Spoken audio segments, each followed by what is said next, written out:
Hello there. So you want to know how you can simply go ahead and download music for offline listening on YouTube Music. This is going to be the only video that you'll ever need to watch on the internet.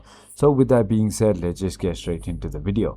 First things first, simply go ahead and open any browser that you prefer using and search for YouTube Music just like that, and click on the first link right over here. Now, one thing I need to make clear is that you will need to go ahead and purchase YouTube Music Premium in order to go ahead and listen to the music offline by downloading it. As you can see, it says it here as well: download offline to listen on the go or play in the background.